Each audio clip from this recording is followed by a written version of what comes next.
Nooit vervelig nie, nooit vervelig nie. Julle wat 'n voorreg vir my, so lekker om hierdie kant weer bietjie te kan kuier. Ek was nou lanklaas hier gewees, so lekker om almal te sien vanoggend, lekker om hier te kuier. Dankie vir die voorreg ook en ek bly Dominiaan kan ook bietjie 'n breek vat. So ja, ons mis hom ook, maar dis lekker. Dankie dat hy steeds hier is. Dit bly so mooi ding op 'n Sondagoggend om saam met mense geloofsgemeenskap bymekaar te kom in 'n lewe wat soms baie gejaagd is.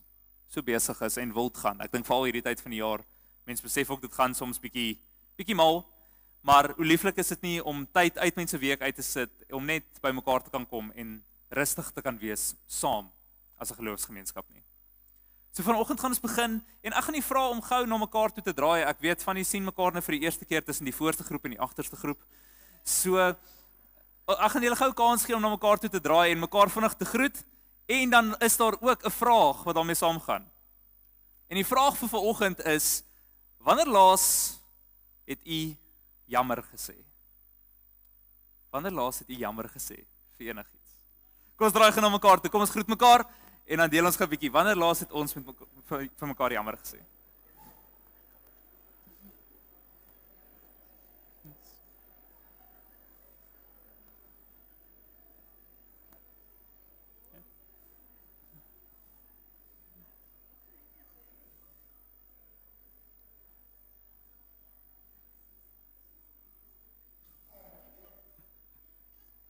As die antwoord nog nooit was nie, dan is vanoggend nou vir u. Reg?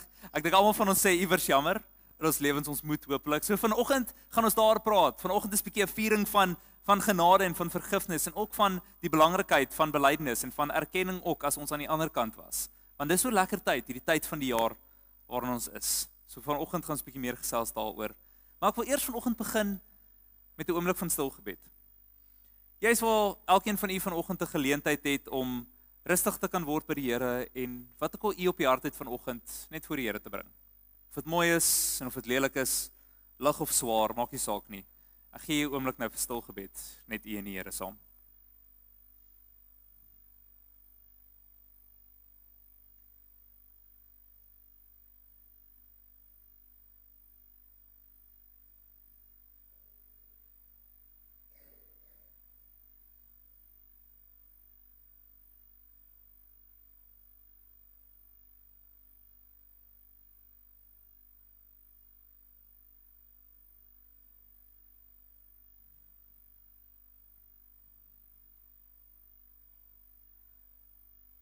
Psalm 86 vers 3 tot 5. Sê: wees my genadig, my Heer, want na u roep ek die hele dag lank. Maak die hart van u diensknegt bly, want na u, my Heer, hanker ek. U, my Heer, is immers goed en vergewensgesind en oorvloedig in troue liefde teenoor almal wat na u roep. Amen. Gemeente, dis in die naam van hierdie God die Enig, God die Vader, God die Seun en God die Heilige Gees, die God wat vergewe, die God wat getrou is en wat met ons is, in wie se naam ek u groet vanoggend. Genade en vrede vir elkeen van u. Kom ons sit net so saam, dan sing ons eerste lied van vanoggend saam, ons toetrede lied, bekend een, God is hier teenwoordig. Die musiek gaan ook oor die luidsprekers speel en ons voorsanggroep gaan saam sing en dan sing ons lekker saam sittende. God is hier teenwoordig. Wie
mute wees. Ag, gemeente, dis so 'n wonderlike voorreg wanneer ons bymekaar te kan kom en daar was 'n mooi voorsanglied vanoggend gewees wat ook eintlik vir ons opsom die rede hoekom ons so bymekaar kom. Die rede hoekom ons as geloofsgemeenskap steeds so bymekaar kom is juis om die woord van die Here te hoor en ook die woord van die Here te eer en te doen. Maar hoe doen ons dit? Aan die einde van die dag het die Here Jesus Christus vir ons een wet gegee, die liefdeswet. Die wet wat sê, jy moet die Here jou God lief hê met jou hele hart, met jou hele siel en met jou hele verstand. Dit is die grootste en die eerste gebod. En die tweede wat hiermee gelyk staan, is dat jy met jou naaste lief hê, soos jouself. En hierdie twee gebooie is die hele wet en die profete saamgevat. Amen. Kom ons sit net so en dan sluit ons die oë. Ons God en Here, wat 'n voorreg is dit nie om vanoggend so by mekaar te kan kom as lede van u liggaam, Here, as gelowiges, as mense wat omgee, as mense wat lief het en wat lief is en wat lief geword het, wat lief gehad is deur u, Here. Here, dankie vir die voorreg wat ons het om deel te kan wees, om in 'n gemeenskap te kan wees, waar ons u liefde en u genade en u hoop kan beleef in ons lewens ook, Here. Here, as ons verder in die diens gaan, maak ons ook oop, dat ons u opnuut weer sal beleef, u teenwoordigheid in ons lewens sal raak sien, en opnuut weer kan besef hoe groot en magtig u in ons lewens is. Amen. Kom ons staan, dan sing ons volgende twee liedere saam, lied 514 en lied 171. Ek weet verseker, eintlik 'n belydenis van 'n tipe wat ons ook verder oor gaan gesels nou. Ek weet verseker, Jesus is Heer, dat Jesus leef. Kom ons staan, dan sing ons saam.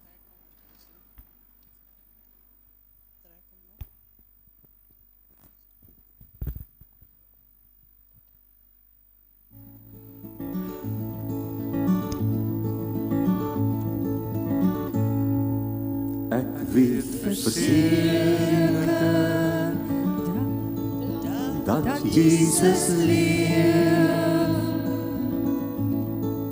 Hy het my sonde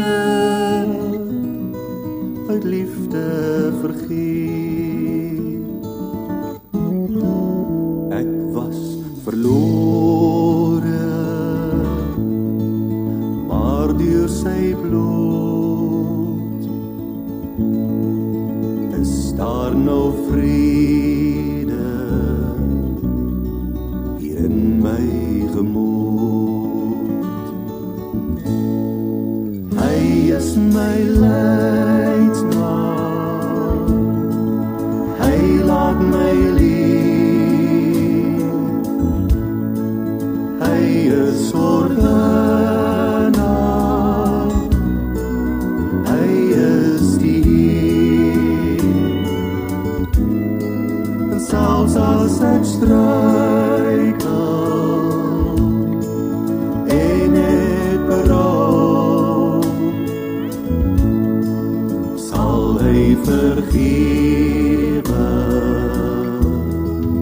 hy bly getrou. Hy is my leidsman, hy laat my leef, hy is sorgenaar, hy is die Heer. En selfs as ek struikel en het berou, sal hy vergewe, hy bly getrou.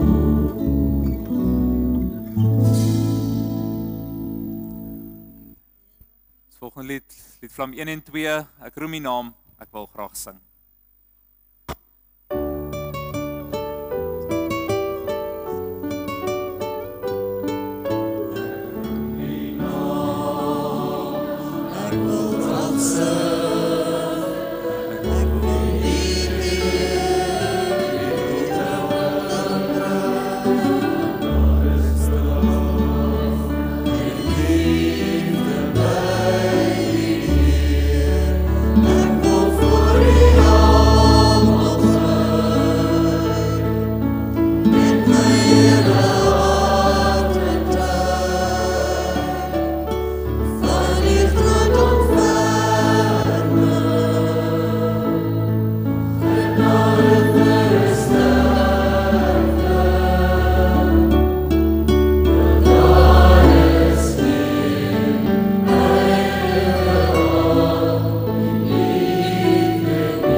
Ons is tans besig met lydenstyd.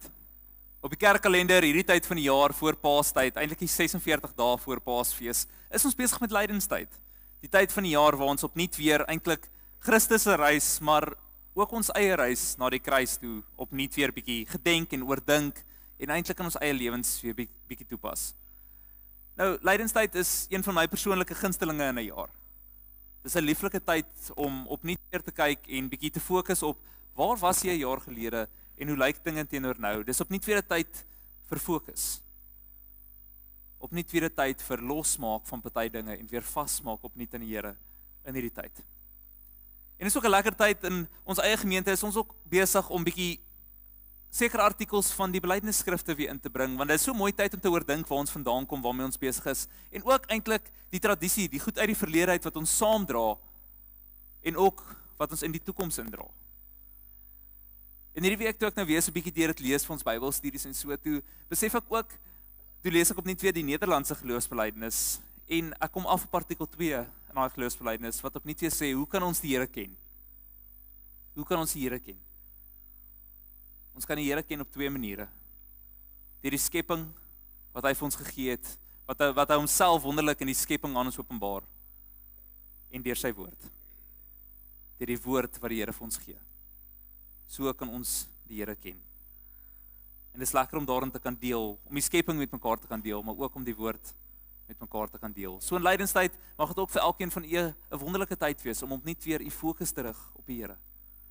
Opnuut weer vas te maak soos wat ons op pad is na Paasfees toe, aan die grootheid en die krag van die geskenk van die kruis. Maar nie net die kruis nie, natuurlik ook die leë graf. Ons kan nooit alleenlik van die kruis praat sonder om te praat van die leë graf nie, want die Here leef. Jesus leef saam met ons. En daarom bid ons tot hom. En dan wil ek ook graag ons voorsanggroep weer opvra om vir ons die Onse Vader vanoggend te kom sing. Of gaan jy sommer daar bly?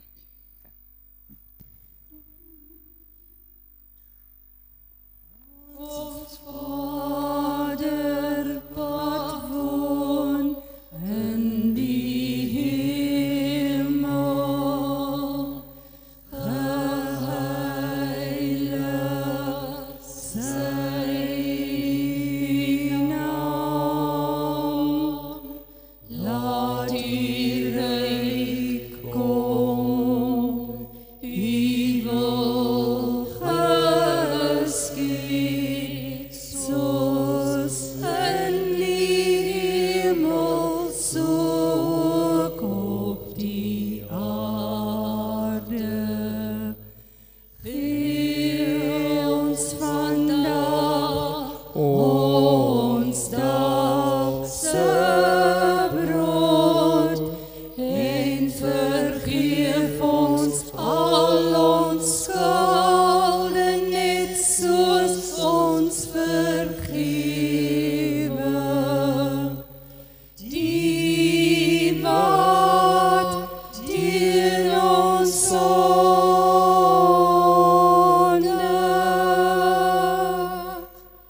laat kom ons nie in die versoeking, maar verlos ons van die bose, want U is die ryk en die sterkte en die Here, vir ewig en ewig. Amen. Vir ewig en ewig. Amen.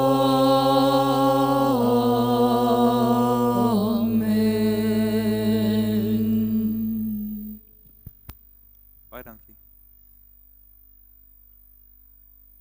Ons teks van vanmôre is Psalm 32.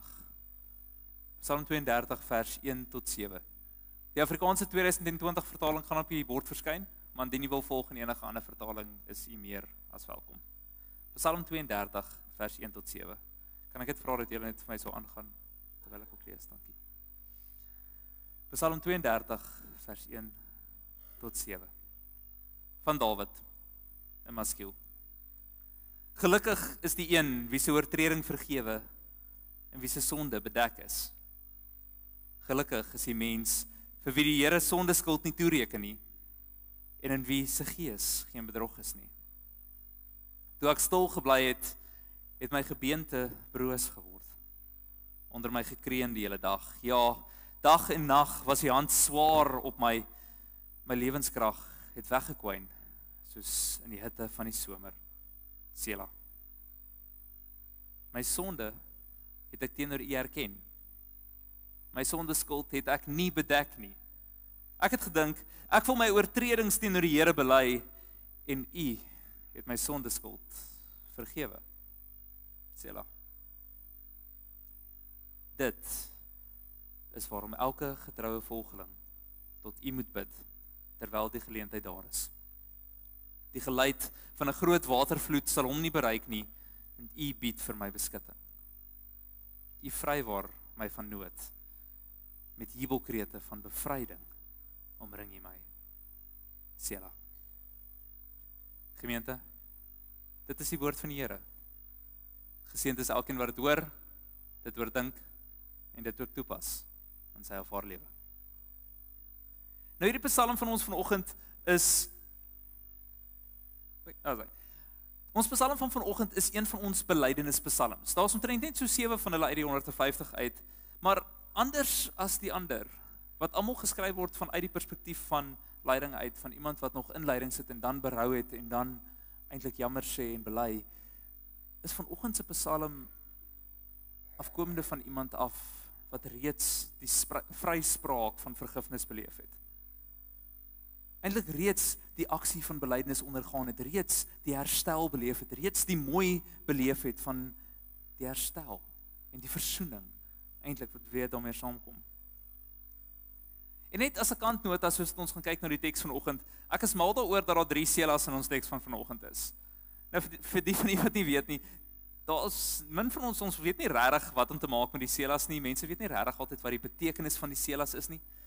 Maar ek persoonlik hou baie van die interpretasie wat sê dit vra die leser of die luisteraar om die voorafgaande woorde te oordink. Dit vra hulle om 'n pouse te neem, om 'n oomblik stil te word en net die woorde wat hulle nou net gehoor het te oordink. Sela. En dit is so mooi, want die selas eintlik vanoggend breek ons teks op in eintlik 3 mooi dele as ons daarna gaan kyk. Want die eerste een, die vers 1 en 2 sal ek nou 'n bietjie meer oor sê, maar daar word vermoed dat dit later bygevoeg is, eintlik as 'n terugkykende blik op hierdie psalm, want as ons gaan kyk vers 3 tot 7 vorm 3 mooi dele. Die eerste een waar hy nog in die leiding is, ek het stil gebly en ek het gekreun. Dag en nag was die hand swaar op my. Hy het die swaar in die lewe beleef. Sela. Maar toe het daai sela ingesink en hy het besef, my sondeskuld moet ek erken. En ek het my sondeskuld erken en ek het dit nie weggesteek of bedek nie. Ek het gedink ek wil dit eerder voor die Here bring. Ek wil my oortredings teenoor die Here bely en U het my vergewe. Sela. En so die laaste gedeelte. Hoekom gelowiges en getroues tot die Here moet bid? Die vryspraak. Die geluid van 'n groot watervloed wat hom nie sal bereik nie, die beskutting, U bied vir my beskutting, U vrywaar my van nood en met jubelkrete van bevryding omring U my. Sela. So mooi afbakening net vir ons teks van vanmôre wanneer ons daarna gaan kyk, dat wanneer ons praat oor belydenis en ons praat oor hoe ons in die wêreld van vandag dink oor sonde en ons dink oor hierdie goeders wat baie keer rondgegooi word en baie keer praat mense baie ligtelik daaroor of hulle weet het baie te sê daaroor, maar eintlik moet ons bietjie dink, as ons dink oor belydenis, moet ons dink oor hoe dink ons oor sonde. Want waarvoor het mense iets, weet, dit help nie mense wil jammer sê, maar mense dink nie mense het iets om oor jammer te sê nie. Jy weet, want wanneer ons dink oor sonde, dan baie keer het mense hierdie lysies, nee, die moets en die moenies. Ons as mense is nogal lief vir dit. Daai moets en die moenies, die boksies wat ons moet afmerk. Nee, tik tik tik, ek's okay vir vandag. O nee, het ek bietjie misgetrap. Sorry, ek's okay. Môre gaan ons weer. Maar dis nie noodwendig 'n slegte ding nie. Ja, om standaarde te hê en grense te hê en al daai dinge te hê is natuurlik fantasties. Dis natuurlik nodig en dis natuurlik goed, maar as ons praat van sonde, dan praat ons beslis oor meer as net 'n lysie. Ons praat meer as net 'n Jessie, ek het nou 2 aksies reg, 3 aksies verkeerd, vandag was 'n slegte dag. Dit is nie heeltemal 'n wen en verloor kolom waarmee ons besig is nie. Want as ons dink aan sonde is ons baie meer besig eintlik met 'n gedagtegang. Met 'n houding. Want dit het nie altyd net te maak met 'n aksie nie, maar baie meer met ons ingesteldheid teenoor die lewe, teenoor die Here, teenoor die skepping, teenoor mekaar. Want net soos daardie bekende woorde in vers 1 en 2, geseënd is die, of in die nuwe vertaling, gelukkig is die, daai uitspraak, wat ons so baie raak lees in die psalms en dan weer in die bergrede in Matteus 5, geseënd is die, gelukkig is die. Wat verwys na mense wat eintlik aktief kies om binne daai riglyne te bly. Wat aktief kies om binne daai grense te bly, sodat hulle geseënd en gelukkig sou wees. Net soos wat daai idee eintlik verwys na iemand wat 'n aktiewe keuse maak om binne daai gesonde riglyne te leef, so is dit dwaas wat Sondag ook dikwels baie aktief besig om dit te kies. Baie aktief besig van ons met ons eie aksies. Iets wat ons doelbewus kies, wat ons gedagtes so inrig en eintlik doelbewus so leef. Want dikwels gaan dit maar meer oor 'n ding van soos wat ek wil. Ek dink ons kan dit ook nou herken, ons mense is lief om dit te sê. Soos wat ek wil, nie soos wat die Here wil nie. En dan rig ons lewens in eintlik dat dit ons pas, eerder as soos wat die Here wil. En Dietrich Bonhoeffer het 'n ongelooflike aanhaling geskryf wat ek net so in Engels sommer opgehou het, want dit het nogal my persoonlike verstaan van sonde en hoe ek kan dink oor sonde help vorm in my eie lewe.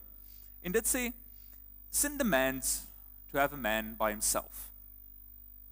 It withdraws him from the community. The more isolated a person is, the more destructive will be the power of sin over him. And the more deeply he becomes involved in it, the more disastrous is his isolation. Sin wants to remain unknown. It shuns the light. In the darkness of the unexpressed, it poisons the whole being of a person. Hierdie aanhaling wat ek die eerste keer al gelees het, toe ek nog studeer het, en my bygebly het oor al die jare. Want aan die einde van die dag, as ons dink aan sonde, dan dink ons eintlik aan enigiets wat ons verhoudings verbreek. Die verhouding tussen ons en God, die verhouding tussen ons en mekaar, die verhouding tussen ons en onsself soms. Wat afbreek doen en seer maak en skade maak aan verhoudings. As ons dink aan sonde, is dit aksies wat letterlik skade maak en die mikpunt het om ons te isoleer.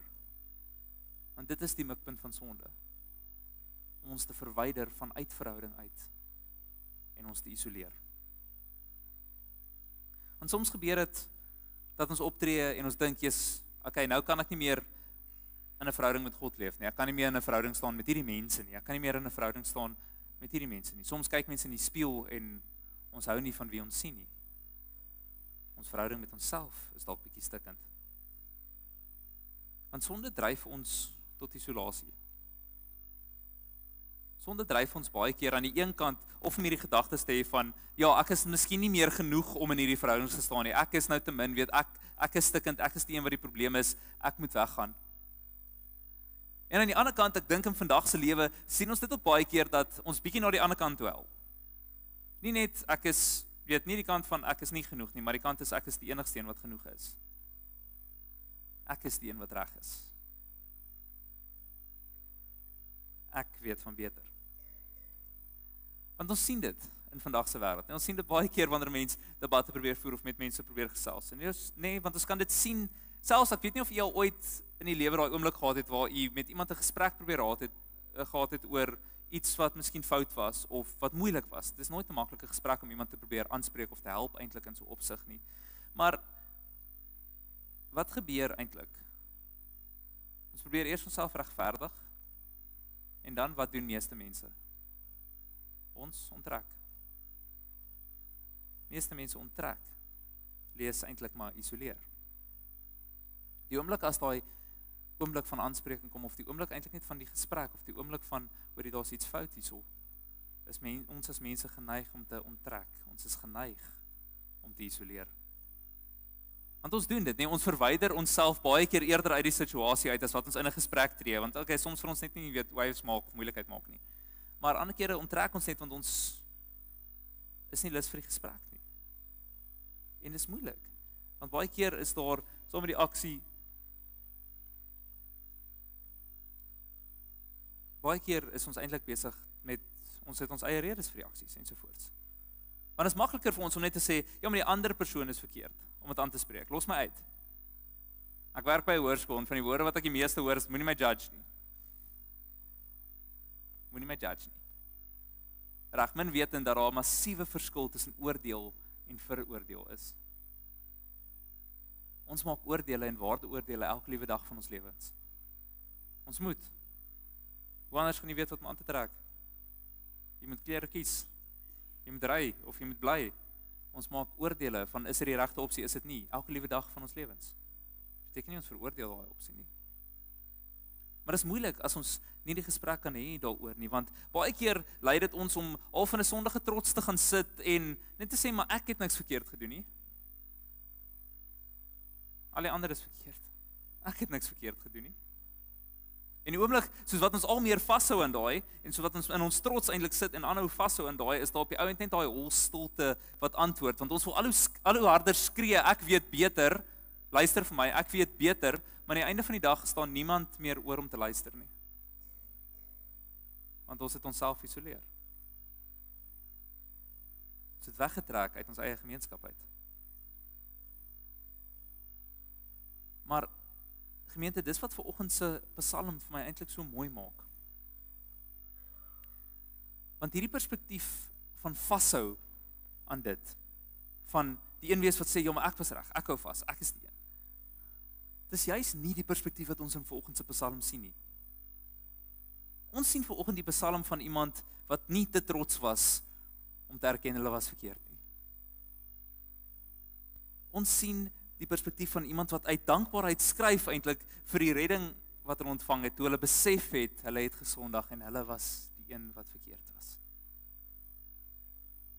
Uiteindelik lees ons vanoggend van die psalmis wat sy arrogansie op sy geskuif het. En in nederigheid kon sê, Here, wees my genadig. Ek was die een wat verkeerd was. Ek het gesondig. Here, wees my genadig. En die wonderlike ding van daai pauses, oomblik in hierdie psalm vanoggend is, dat daar al vir die afwagting is met die Sela van, die hand was swaar en ek het voor U gekom. Maar dan breek die lig van die Here se genade deur.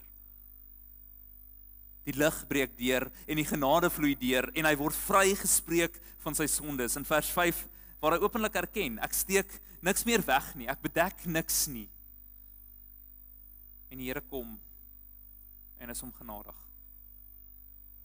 Sodat ons werklik terugkykend eintlik na vers 1 en 2 kan kyk en kan sê, geseënd is ek, want my sonde is bedek. Hoe wonderlik is dit nie? Hoe mooi is dit nie?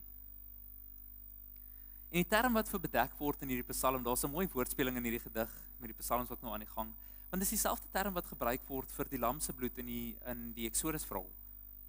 Die laaste van die 10 plaae waar die Israeliete die bloed van die lam op die deurkusyne moes verf, sodat hulle bedek sou word, sodat hulle veilig sou wees. En dis 'n mooi woordspeling hier aan die gang, want ons lees dieselfde term hier, want die sonde hierso van die psalmis word bedek. Maar nie bedek dat dit veilig gehou sal word nie, bedek sodat dit verwyder word uit die aangesig van God uit, sodat hy bedek kan wees soos wat die Israeliete was. Die sonde word verwyder voor die aangesig van God, sodat hy beskermd kan leef. Beskerm deur die bloed. Geseënd inderdaad is hy. En wanneer ons praat oor hierdie geseënd wees, en as ons praat oor hierdie gelukkig is ek, dan is dit nie iets wat ons ooit as gelowiges ligtelik moet opneem nie. Want genade, gemeente, bly genade. Ons kan dit nie verdien nie. En ons kan dit ook nie altyd verwag nie. Genade is onverdiend en sonder verwagting. Want dit kom nie deur ons eie aksies nie. En dit kom nie altyd omdat ons so oulik is of iets reg gedoen het ensovoorts nie. Want ons is baie keer ook vinnig om aan te neem, God gaan ons vergewe, en dis reg, God gaan ons vergewe. Ons weet, God is getrou en God hou sy woord gestand, en God doen wat hy gesê het. Maar soms tree ons ook op, omdat ons daai verwagting juis het, en ons vergeet, dat eintlik, as ons teruggaan na die oorspronklike idee toe, is God onder geen verpligting om dit te doen nie. God vergewe ons nie, omdat ons so oulik is nie. Net soos wat ons onder geen verpligting regtig staan om iemand wat teen ons gesondig het te vergewe nie. Dis nie 'n verpligting nie. Maar tog beloof God om dit te doen. Tog weet ons God doen dit. God gaan ons nie vergewe nie. God gaan dit doen. Hoekom? Want God is getrou. Maar waar is hy getrou? Hy is getrou aan sy woord. Ek is wie ek is en ek het gesê ek sal by jou wees. Ek het gesê ek sal jou vergewe. Nie as gevolg van jou aksies nie. Ek het my seun gestuur sodat ons dit kan bewerkstellig. God is getrou aan die kruisdade. God is getrou aan die betekenis van die opstanding van die Here Jesus Christus. Dit is waar die genade vandaan kom. En dit is hoekom ons regtig nooit ons genade goedkoop kan maak nie. Dis hoekom ons as gelowiges nooit moet vergeet dat genade 'n baie duur prys gehad het nie. Dit Christus se lewe gekos. Dit was duur.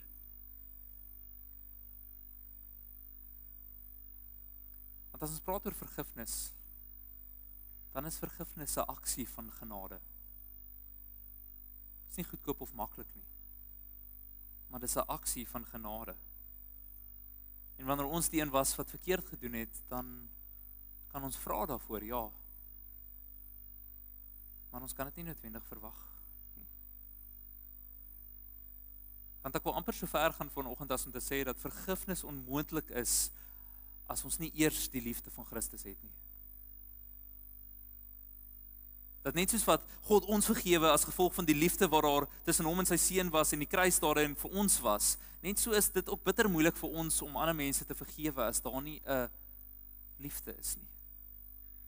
As daar nie 'n naaste liefde tussen ons bestaan nie. Ek praat van ware vryspraak. Ware vergifnis waar die skuld nie net op sy geskuif word nie, maar dit eintlik of daai persoon glad nie toegereken word nie. Eintlik vergeet word. Bedek word, voor ons eie aangesigte verwyder word, dat ons glad nie weer dit in ag neem rakende daai persoon nie. Dis nie maklik nie. Rarig om iemand te vergewe in die sin waar dit nooit weer iewers opkom of teen hulle gehou word of ietsie beïnvloed nie. Ek dink nie daai vergifnis is moontlik sonder liefde nie. En daarom is genade uiteindelik so groot seën wanneer ons dit ook self beleef. En wanneer ons dit vir mekaar kan gee. Daarom is vergifnis 'n seën. Maar uiteindelik kan dit ook net slegs opreg wees as die beskuldigde opreg is. As die een wat die belydenis doen opreg is. Want ons elke keer twee kante aan hierdie saak. En ja, ons kan iemand vergewe vir ons eie onthaalwe en ons kan aanbeweeg. Dit is so. Maar wanneer ons die een is wat verkeerd gedoen het, bly dit ook by ons. En daarom is die hele konsep van belydenis so krities.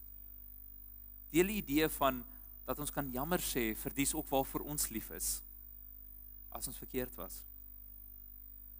Want net soos wat sonde eintlik daar is om ons te isoleer vanuit ons gemeenskap uit, is die belydenis daai oop en weerlose brose eintlik erkenning van ek was verkeerd, sal julle my terug aanvaar, eintlik die individu wat weer terugbreek uit daai isolasie uit na die gemeenskap toe.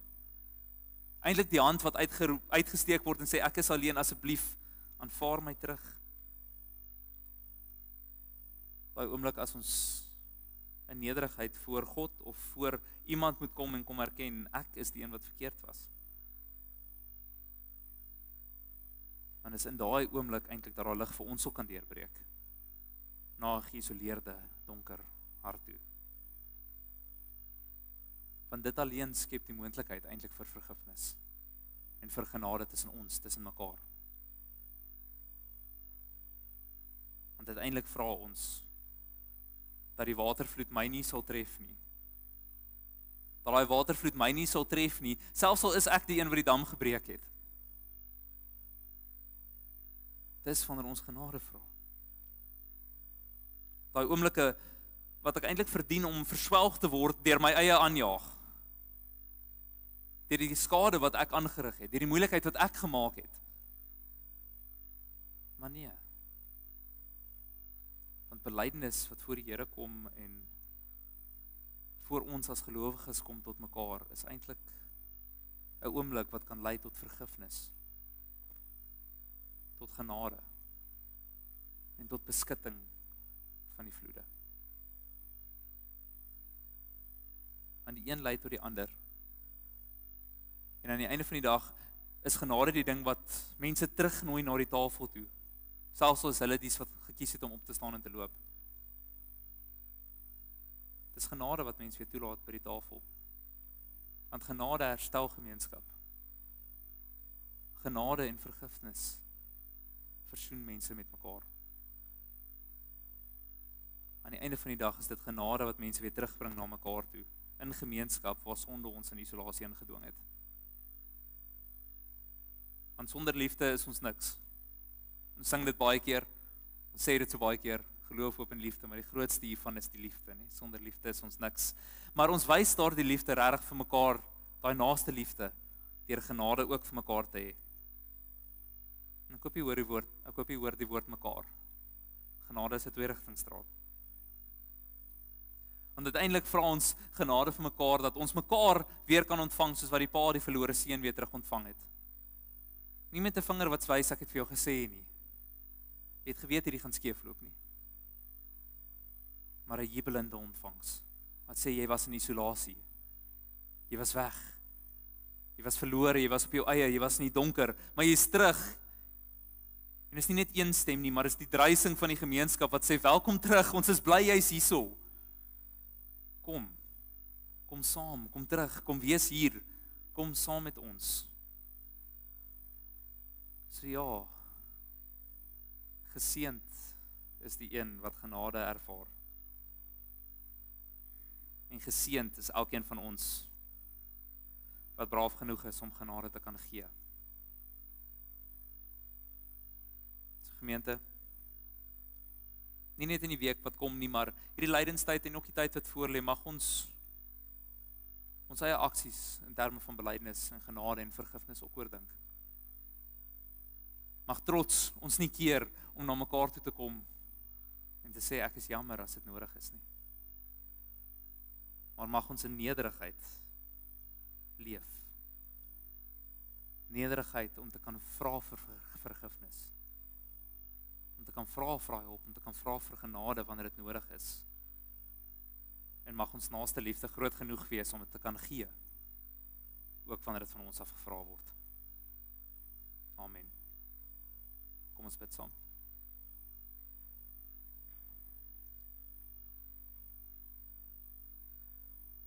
Ons God en Here, dit is nie maklik vir ons as mense om te erken wanneer ons verkeerd was nie. Daar's ietsie in ons wat fundamenteel vaskop daarteen om die een te wees wat ek moet erken, ek was verkeerd. Ek het gesondig. Maar Here, dankie dat U genade groter is as enigietsie wat ooit in ons eie harte kan vaskop. Here, U genade en U liefde oorweldig ons en vul ons eintlik met genoeg, nie net vir onsself nie, Here, maar ook vir ander.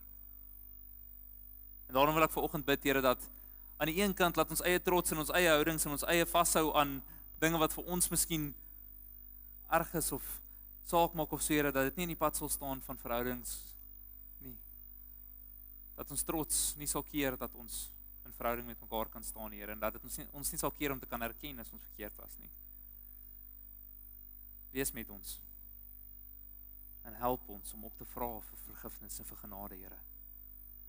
Maar help ons om dit ook te kan gee. Waar dit net so moeilik en die nie moeiliker vir ons as mense baie keer is om iemand wat ons seer gemaak het te vergewe nie. Iemand wat verkeerd gemaak het teenoor ons weer in te nooi nie. Here, wil ek vanoggend vra, maak ons braaf genoeg dat ons in liefde kan leef. Maak ons dapper genoeg dat ons met oorvloedige genade kan leef.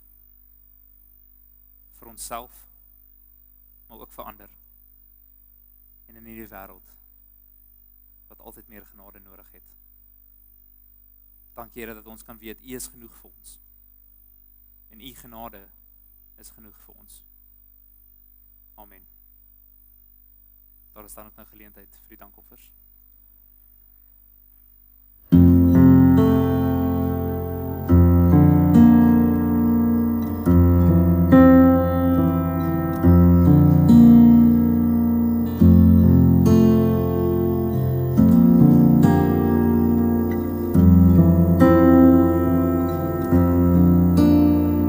En hierdie oomblik hier wil ek U leer ken.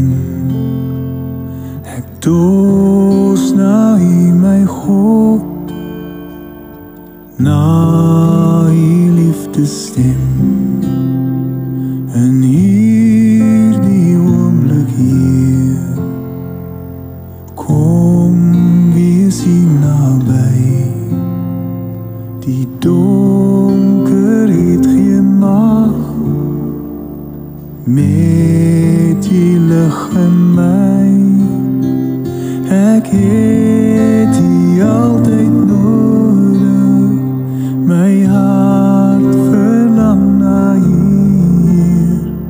O sien my eiland, ontmoet my.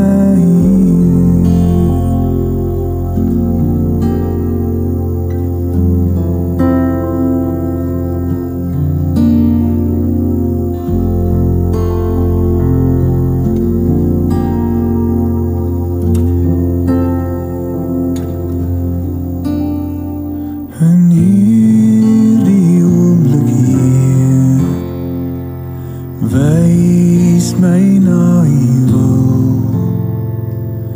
Leerbaarheid U word ek by U stil. En hierdie oomblik hier kry ek ook my deel. U gee wat ek kom soek, maak my hart weer heel. Ek het U altyd nodig. My hart verlang na U, Heer. O sien